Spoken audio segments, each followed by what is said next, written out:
แสงแดดอ่อนยามเช้าค่อยๆส่องผ่านยอดเขาสีเขียวสดที่โอบล้อมหมู่บ้านเล็กๆไว้ทูไดดิฟแบกมีดเล่มเล็กไว้ข้างเอวมุ่งหน้าเข้าสู่ป่าทึบที่เธอคุ้นเคยจุดหมายของเธอคือไม้ไผ่ตรงยาวเหมาะสำหรับนำมาทำเชือกตอกเพื่อใช้มัดฟืนหรือผูกของเมื่อมาถึงป่าทึบเธอหยุดที่กอไผ่ต้นใหญ่แล้วค่อยๆชักมีดขึ้นมาจากเอวมือเล็กแต่แข็งแรงของเธอจับมีดแน่นก่อนจะเริ่มลงมือเฉือนไผ่แต่ละข้ออย่างระมัดระวังทุกจังหวะของมีดเปี่ยมไปด้วยความมั่นคงและความชำนาญที่สะสมจากวันและวันเล่าทุกจังหวะของมีดเปี่ยมไปด้วยความมั่นคงและความชำนาญที่สะสมจากวันและวันเล่า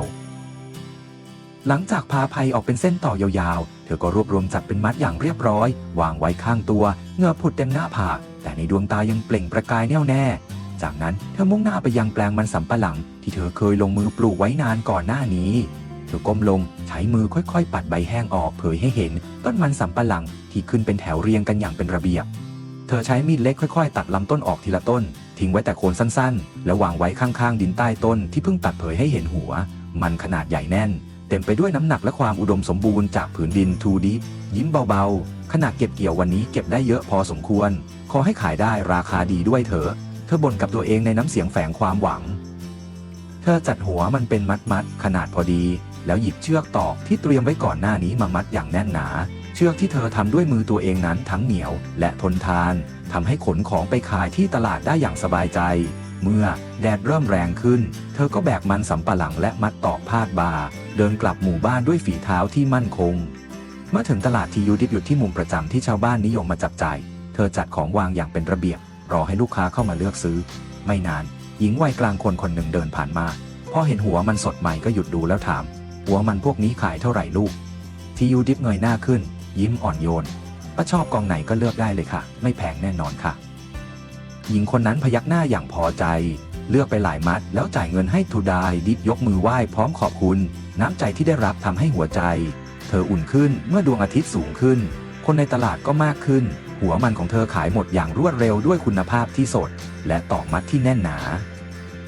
แม้เงินที่ได้จะไม่มากมายแต่ก็เพียงพอสำหรับการดำรงชีวิตอย่างเรียบง่ายที่เธอกำลังสร้างขึ้นด้วย2 มือของตนเองระหว่างทางกลับทูไดดิฟยิ้มบางๆกับตัวเองรู้สึกถึงความสงบในใจที่ค่อยๆก่อตัวอย่างเงียบงันเป็นความสุขเล็กๆที่เกิดจากการลงมือทำอย่างจริงใจในแต่ละวัน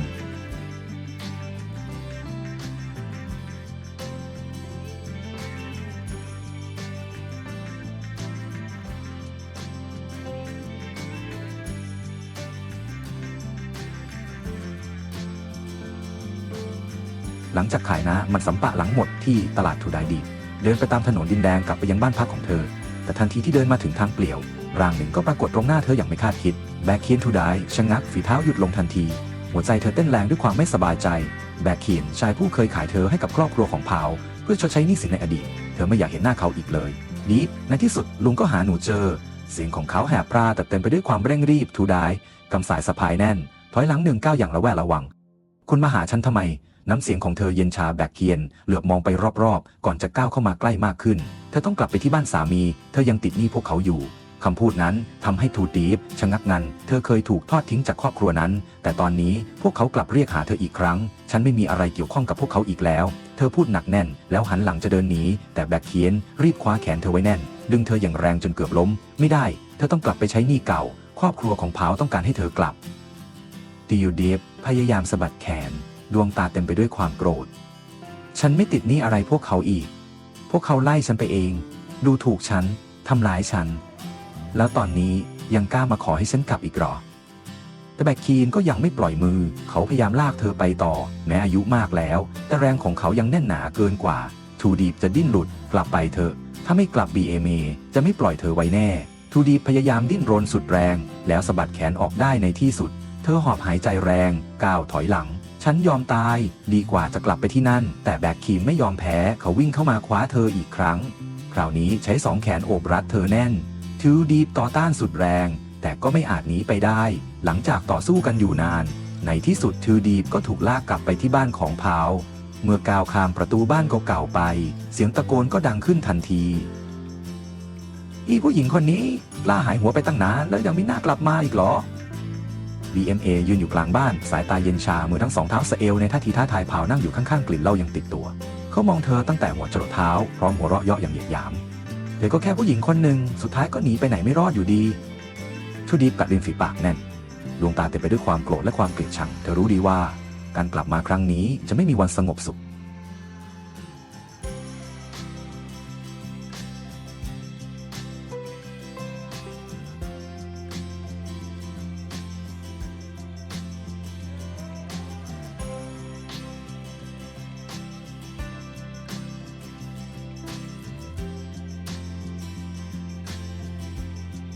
ที่ไซต์งานตัดไม้กลางป่าเจมส์ยืนตัวตรงสายตาเงียบครึมมองดูเหล่าคนงานที่กำลังทำงานอย่างขมักเขม้นเสียงเลื่อยยนต์คำรามดังก้องในอากาศต้นไม้ใหญ่ถูกโค่นลงทีละต้นแล้วถูกลากไปยังโรงเลื่อยเพื่อเข้าสู่กระบวนการแปรรูปภายใต้การควบคุมของเขาทุกอย่างดำเนินไปอย่างเป็นระบบและมีประสิทธิภาพแต่ในวันนี้ความรู้สึกไม่สบายใจบางอย่างกลับค่อยๆแทรกซึมเข้ามาในจิตใจเขาตั้งแต่เช้ามาเขายังไม่เห็นทูไดที่ปรากฏตัวปกติแล้วหลังจากเธอออกไปขายมันสำปะหลังหรือทำงานเสร็จเธอมักจะกลับไปที่กระท่อมเล็กๆที่เขาเตรียมไว้ให้แต่วันนี้กลับไร้วี่แววของเธอไม่รอช้าเจมส์รีบขับรถมุ่งหน้าไปยังกระท่อมของทูดีเมื่อไปถึงภาพที่เห็นยิ่งเพิ่มความกังวลในใจเขากระท่อมเงียบสนิทไม่มีแสงไฟไม่มีเสียงใดๆบ่งบอกว่ามีคนอยู่ลมเย็นยามค่ำพัดผ่านหน้าประตูปลิวเบาๆเขาเดินเข้าไปด้านในอย่างรวดเร็วกวาดตามองไปรอบๆแต่ไม่พบร่องรอยของเธอทูดีเขาเรียกชื่อเธอเสียงของเขาดังก้องในความเงียบมีเพียงเสียงแมลงตอบกลับหัวใจเขาเริ่มหนักอึ้งเขารีบเดินตรวจดูรอบบริเวณแต่ก็ไม่มีสัญญาณใดๆว่าเธออยู่แถวนี้เธอหายไปไหนกันแน่เจมส์ทรุดตัวลงนั่งบนเก้าอี้ไม้ภายในบ้านความรู้สึกไม่สบายใจเริ่มก่อตัวจนแน่นอกเขาไม่เคยอยากก้าวก่ายชีวิตเธอมากนักแต่การที่เธอหายไปแบบนี้กลับทำให้เขาไม่อาจนิ่งเฉยได้เขานั่งรอจนดึกดื่นหวังว่าจะเห็นเธอกลับมาแต่ยิ่งรอความกังวลก็ยิ่งทวีขึ้นเขากำหมัดแน่นหากมีอะไรเกิดขึ้นกับเธอเขาจะไม่มีวันให้อภัยตัวเองเมื่อฟ้าค่ำเกินกว่าจะรอไหวเจมส์ลุกขึ้นกลับบ้านพร้อมความรู้สึกค้างคาเช้าวันถัดมาขณะกำลังตรวจสอบงานที่ไซต์เขาก็ได้รับสายด่วนจากคนงานหัวหน้ารถคุณเสียครับน้ำมันรั่วหนักมากอาจทำให้แผนงานล่าช้าได้น้ำเสียงคนงานเต็มไปด้วยความตื่นตระหนกเจมส์ขมวดคิ้วลุกขึ้นทันทีตรวจสอบต้นตอหรือยังเขาถามเสียงเรียบแต่เฉียบขาดกำลังดูอยู่ครับแต่ดูเหมือนว่าเครื่องยนต์มีปัญหาถ้าไม่รีบแก้งานต้องหยุดแน่ครับเจมส์พยักหน้ารีบเดินไปยังจุดเกิดเหตุทันทีแม้ในหัวจะเต็มไปด้วยความห่วงหาทูดิบแต่เคก็รู้ดีว่าหน้าที่ตรงหน้านั้นยังต้องรับผิดชอบเขาเลือกจะจัดการปัญหาที่อยู่ตรงหน้าให้จบก่อนแต่ในส่วนลึกของจิตใจความรู้สึกไม่สบายใจเกี่ยวกับการหายตัวของเธอก็ยังคงกัดกินหัวใจเขายังไม่หยุดหย่อน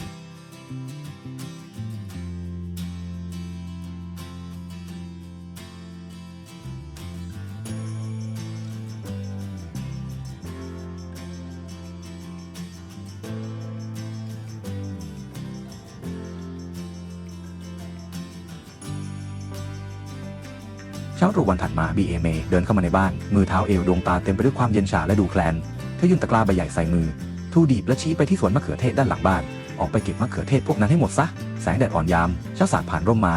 ทาบลงบนสวนมะเขือเทศเป็นสีทองอุ่นๆแถวต้นไม้เรียงรายอย่างเป็นระเบียบผลมะเขือเทศสีแดงสดแข็งแน่นห้อยระยาตามกิ่งแต่ภาพที่ดูสงบงามนี้ไม่อาจกลบความรู้สึกเจ็บปวดในใจของทูดีบได้เลยเธอยืนเงียบอยู่ครู่หนึ่งสูดลมหายใจลึกก่อนจะก้าวเข้าไปในสวนมือเล็กๆของเธอเอื้อมไปแตะผลมะเขือเทศทีละลู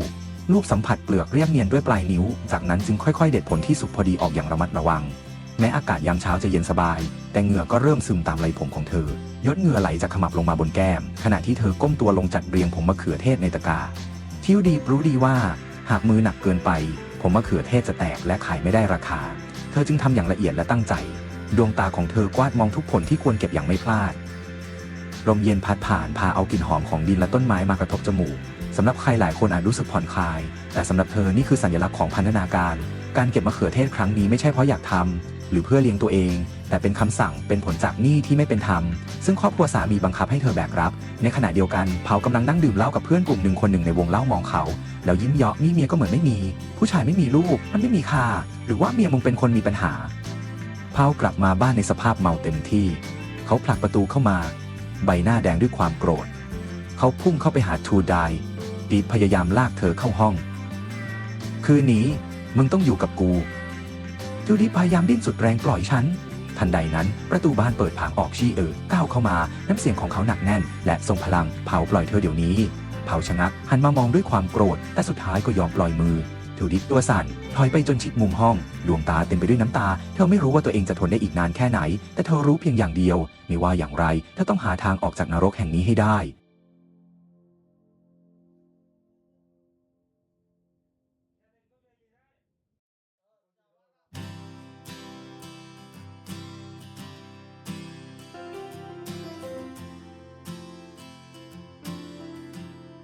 แสงแดดยามเช้าแทรกผ่านใบไม้ทีละชั้นทอดเงาสีทองอ่อนลงบนพื้นดินที่แห่งนี้เคยเป็นมุมสงบเพียงหนึ่งเดียวในชีวิตของเธอเป็นสถานที่ที่ไม่มีเสียงด่าทอไม่มีการทุบตีและไม่มีการบังคับอันโหดร้ายเธอเดินเข้าไปช้าๆสายตากวาดมองไปรอบๆทุกมุมของกระท่อมเรียบง่ายแห่งนี้ข้าวของทุกชิ้นล้วนทำให้เธอหวนนึกถึงช่วงเวลาที่เธอเคยมีที่นี่โดยเฉพาะความทรงจำเกี่ยวกับเจมส์เธอจำได้ถึงครั้งแรกที่เขานำขนมและของใช้จำเป็นมาให้จำได้ถึงช่วงเวลาที่เขาแกะส้มโอและส่งให้เธออย่างเงียบๆและยังจำได้ถึงคืนที่พวกเขาทำสวนด้วยกันทำอาหารด้วยกันและช่วงเวลาที่เขาเผลอทำให้เธอดูหัวเราะแต่รอยยิ้มนั้นตอนนี้ดูเหมือนห่างไกลออกไปทุกทีเพราะเธอไม่มีสิทธิ์เลือกเส้นทางชีวิตของตัวเองอีกแล้วทูดีฟก้าวไปที่โต๊ะไม้ค่อยๆหยิบกระดาษแผ่นหนึ่งออกมาจากเสื้อของเธอแล้ววางมันลงบนโต๊ะมือของเธอสั่นเล็กน้อยขณะจับปากกาเส้นอักษรค่อยๆปรากฏขึ้นบนหน้ากระดาษราวกับเธอกำลังระบายทุกสิ่งที่เธอไม่เคยกล้าพูดออกมาเจมส์ขอบคุณสำหรับทุกอย่างขอบคุณที่ช่วยฉันในตอนที่ฉันไม่มีใครขอบคุณที่ให้ที่พักพิงในตอนที่ฉันไม่มีที่ไปแต่ฉันไม่อาจรับความช่วยเหลือจากคุณได้อีกแล้วหวังว่าหลังจากนี้คุณจะลืมฉันและไม่ต้องเป็นห่วงฉันอีกเมื่อเขียนจบเธอถอนหายใจเบาๆรู้สึกว่าหัวใจของตัวเองหนักอึ้งเธอพับกระดาษแผ่นนั้นอย่างเรียบร้อยก่อนจะหยิบถุงผ้าใบเล็กออกมาแล้ววางไว้ข้างๆข้างในคือชุดที่เจมส์เคยซื้อให้เธอมันเป็นของขวัญชิ้นแรกที่เธอเคยได้รับจากใครสักคนที่ไม่ได้ต้องการผลตอบแทนหรือพยายามบังคับให้เธอเป็นในสิ่งที่เธอไม่ต้องการสายลมพัดผ่านช่องหน้าต่างทำให้กระดาษบนโต๊ะกระเพื่อมเล็กน้อยที่อีดีฟยืนอยู่ตรงนั้นอยู่นานราวกับต้องการจดจำภาพของกระท่อมหลังนี้ให้ชัดเจนที่สุดในที่สุดเธอสูดหายใจเข้าลึกหมุนตัวเดินออกไปประตูปิดลงเบาๆเบื้องหลังของเธอมันเป็นเสมือนจุดสิ้นสุดของช่วงเวลาสั้นๆที่เธอเคยได้สัมผัสอิสรภาพไม่นานหลังจากนั้นเจมส์ก็กลับมาที่กระท่อมเขาก้าวเข้าไปในห้องดวงตาของเขาหยุดลงทันทีที่เห็นโต๊ะไม้กระดาษแผ่นนั้นยังคงอยู่ข้างๆคือชุดที่เขาเคยให้เธอเขาหยิบกระดาษขึ้นมาดวงตาจับจ้องไปที่ตัวอักษรที่เธอทิ้งไว้ไม่มีใครรู้ว่าในใจของเจมส์กำลังคิดอะไรแต่แววตาของเขาค่อยๆเปลี่ยนเป็นความลึกลับและเงียบงันราวกับผิวน้ำที่ไร้ระลอกคลื่น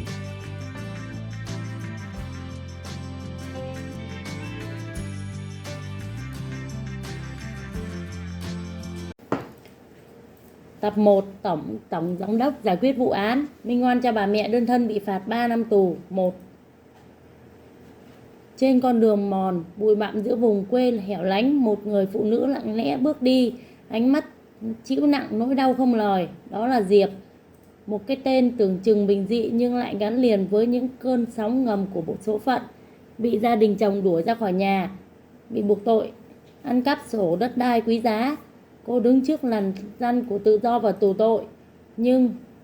trong bóng tối ấy, một tia sáng bất ngờ lóe lên, một người đàn ông giàu có, quyền lực với đôi mắt sắc lạnh nhưng đầy bí ẩn bước vào cuộc đời cô. Trong tập 1 này sẽ cho bạn thấy liệu đó là ánh mắt của hy vọng hay chỉ là một cái bẫy khác đang chờ đợi.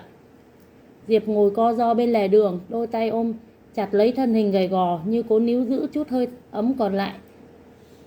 còn sót lại giữa cái lạnh cắt da của buổi chiều tà. Gió thổi qua